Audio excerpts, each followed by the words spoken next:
Hi, I'm Michael Collins Piper. I'm the author of the new book, Target Traficant. It's available from American Free Press.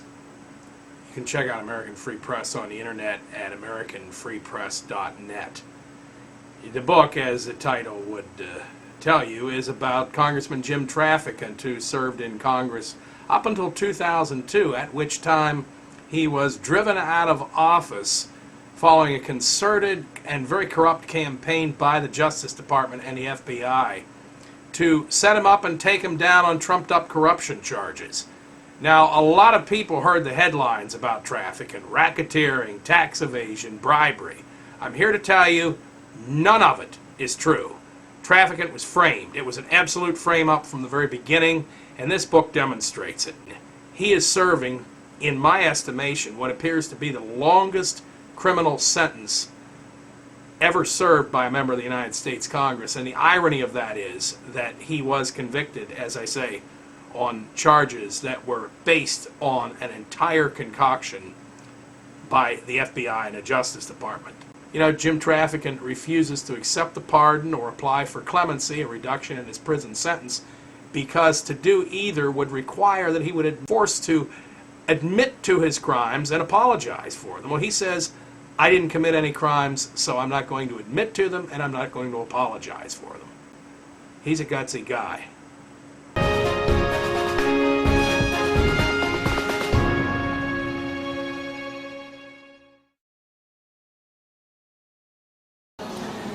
I'm Jim Traficant, former congressman from the state of Ohio, the #1 target of American-Israeli Public Affairs Committee years ago. They put me in prison because they couldn't beat me with a gun and basically have destroyed my life over it. And if I have to look back, I'd have to say that they were pretty successful.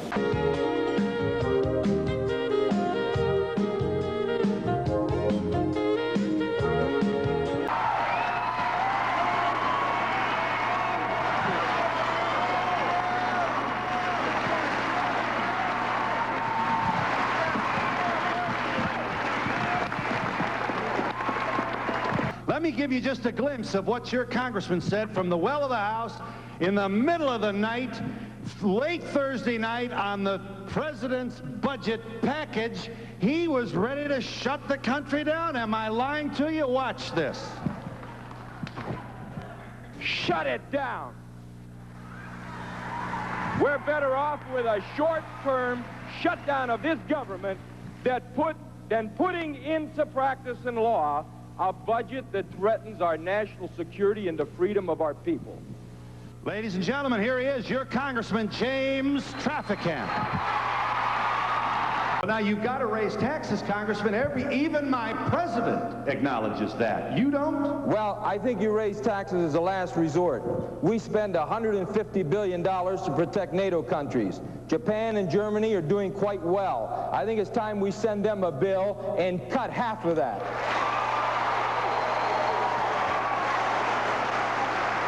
I think there's one other thing. I think there's one other thing that's very important, Phil. We ship $20 billion a year in foreign aid and billions more in international assistance. What about a little domestic aid for America? Let's cut 50% at least of that money. And let's put our accounts in order without raising taxes. And let me show you one more time. Here's another moment, Congressman Traficant in the well of the House. Early Friday morning. It's after midnight now, and this was during the debate that shocked the nation when the House membership voted against, both sides of the aisle, voted against their own leaderships. Here is your congressman. Why is he voting no on the package? Because it's no good. And I'm prepared to take the flak on having our government shut down, but having us come back and send a budget to the president that is good for this nation. And I don't like the last-minute shotgun affair. If this thing cured cancer, I'd vote no on it, because I'm tired of bills I don't have the time to read, and my people have been taxed to death. They're taxed off.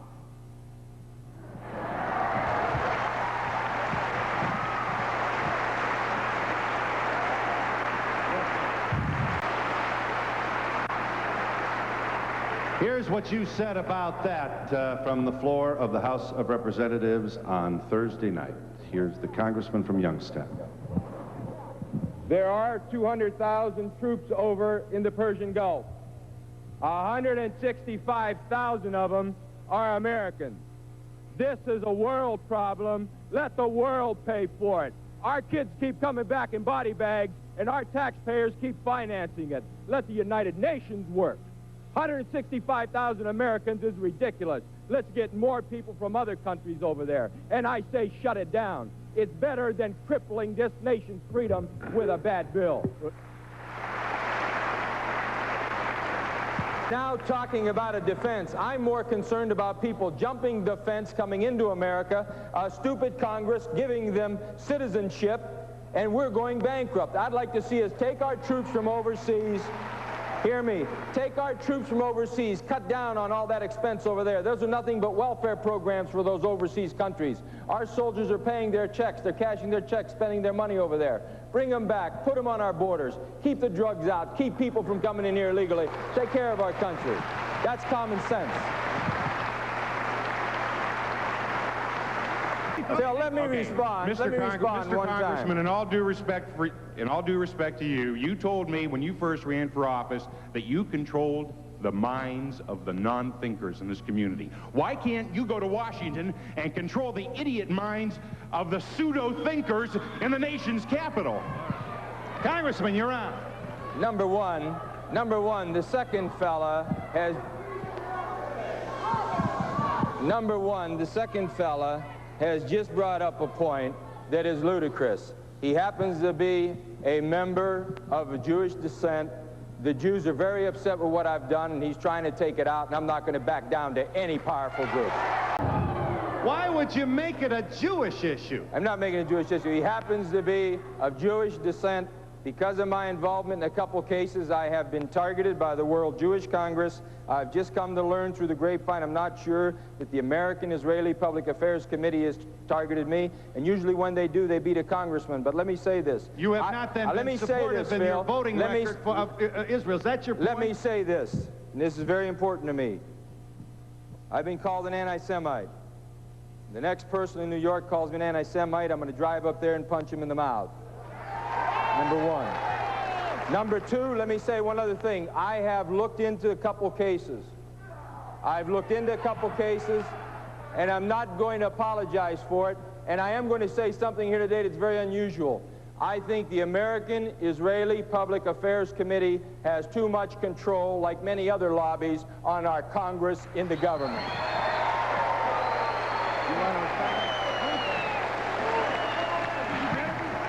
I want to answer that. I think I deserve an answer. Here's my answer. This is my answer.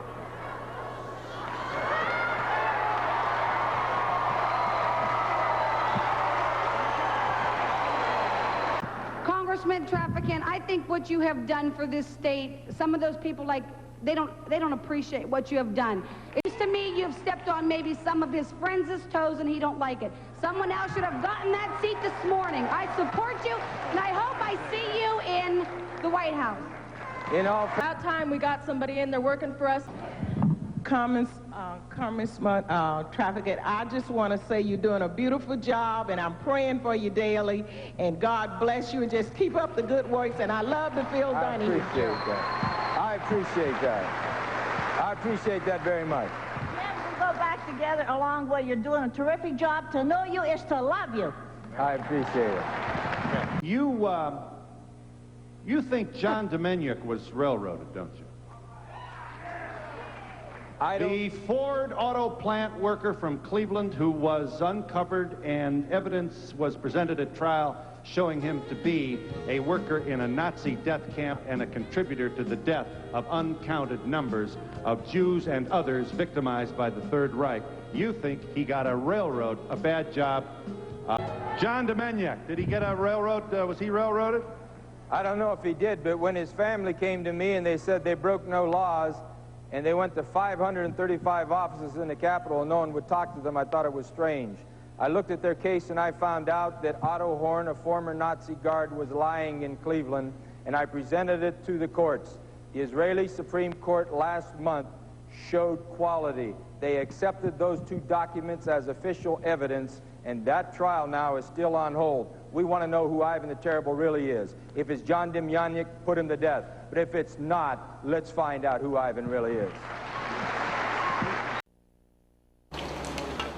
This is one side of big-time television you don't see too often. A tired crew after 4 long days of capturing Youngstown and our latest TV star. You defended yourself. You're I'm not not even a lawyer. No, I'm not. And you won. Because I wasn't guilty. It is either stories of significance that you didn't know about, or great characters. And I think we're here doing whatever you think of Mr. Traficant. He's a great character. And our congressman couldn't be typical if he tried, so 60 Minutes should be in for one heck of a great story.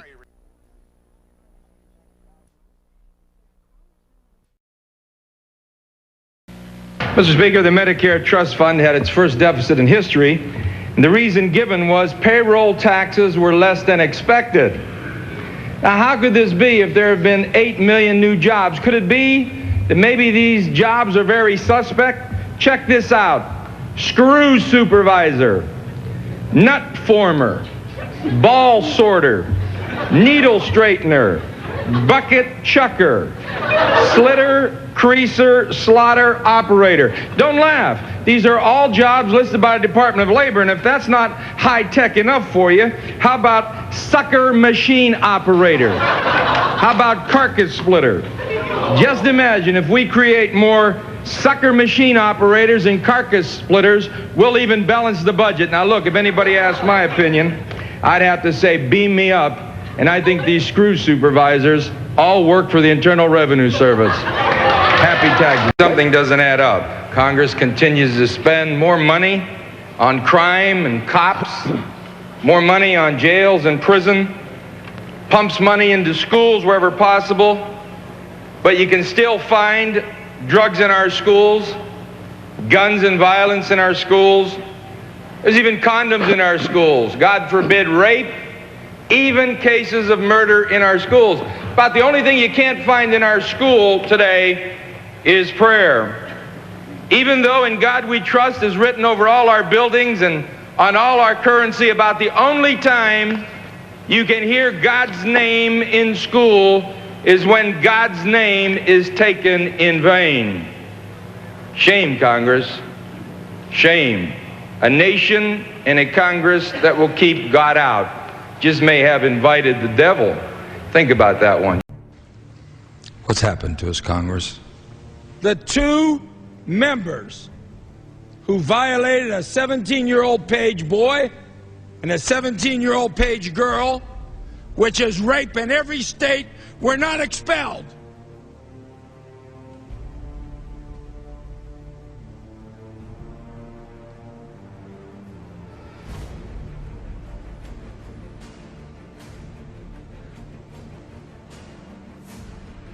If you know law enforcement and you got a target, you want a confession.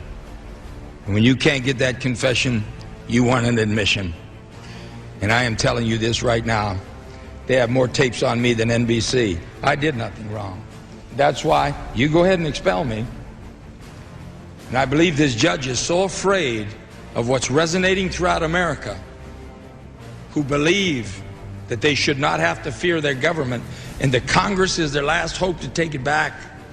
And I'm saying this, you Speaker, take it back.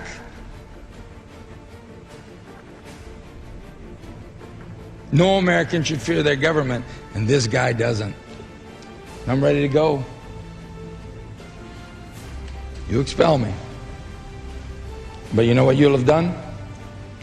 You'd have taken the standards of a RICO case down to less than a DUI, and they're not going to frighten me. I'm ready to go to jail. I'll go to jail before I admit to a crime I didn't commit. And there was never any intent to commit a crime. And when they start bringing letters that you send to cabinet members trying to help your people, folks, there was a dangerous precedent set in U.S. versus Traficant.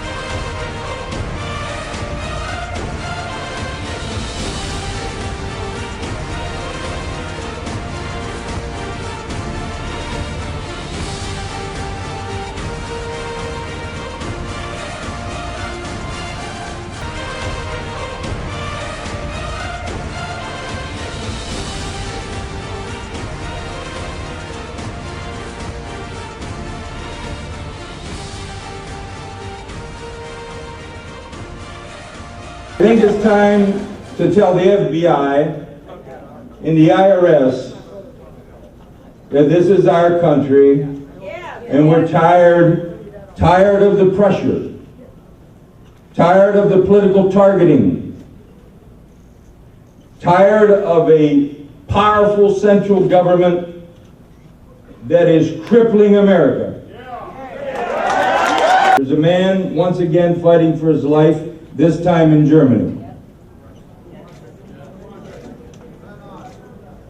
I noticed that nobody has the anatomy to even stand up and question this.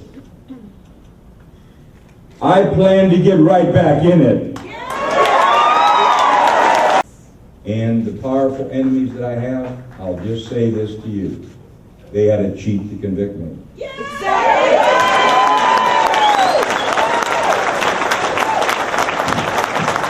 And I knew that because they couldn't live with that 1983 verdict.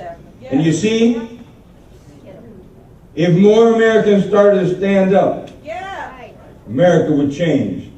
And America, I mean this, must take their government back. We do not control it. I'm saying this to you right now. Israel gets approximately $15 billion a year from the American taxpayers. That $15 billion is $30,000 for every man, woman, and child. And people in my district are losing their pension benefits.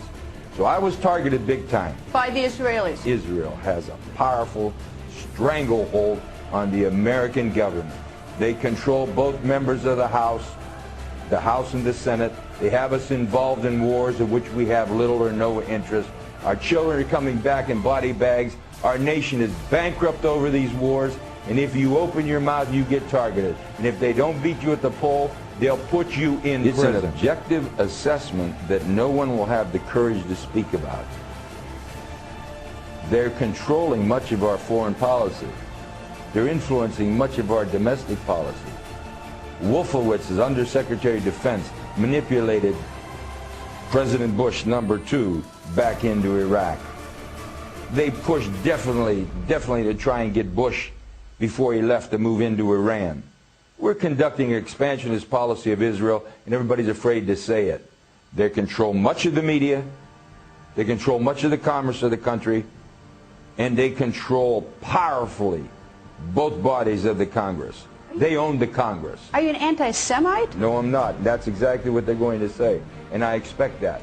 What I am is an American. You see, I think America comes first, and we have a one-sided foreign policy in the Mideast, and we've alienated Arabs who have no way of fighting. Greta, I'm saying this. America is in danger if America doesn't take back the government. I forfeited the future life to make sure that I survive. I'm mad as hell. There's no doubt about it. And I'm looking to get back at the Justice Department and the Internal Revenue Service, and I predict before it's over that I will. I want to get them right by the short hairs. That's how mad I am. What you said was, quote, talking about Israel and quote, Jewish people. They're controlling much of our foreign policy. They're influencing much of our domestic policy. What do you mean by that? Because that sounds to me like a bizarre conspiracy theory. Why would you say something like that when it's just, first of all, patently untrue? Number one, I served in Congress for 17 years. I've seen members question bills and votes on how does Israel feel about this. I must have heard that every time there was a significant vote. Israel, through its lobby, has manifested so much power over the United States Congress that we're embroiled in wars that I don't believe we should be. Our kids are coming back in body bags. And in the long run, this Israeli lobby is going to hurt Israel. So as soon as you mention Israel, someone claims you're an anti-Semite. The truth of the matter is, I'm pro-American, Sean, and I don't like, hear me. Hear me. I don't like what's happening in America today. All right, that's fair. Our kids are coming back in body bags. Wait a minute, but you're saying we're bankrupt, completely broke. Sean, I'm not suggesting it. I'm telling you. Yes, I believe they manifest a great power over America. Let me also say, in the last 4 years, there are 2 separate incidents of AIPAC spying on America. We even conducted a search warrant on AIPAC headquarters. Now, I don't like what's going on here. All I'm telling you is I'm concerned about America. America is in danger if America doesn't take back the government.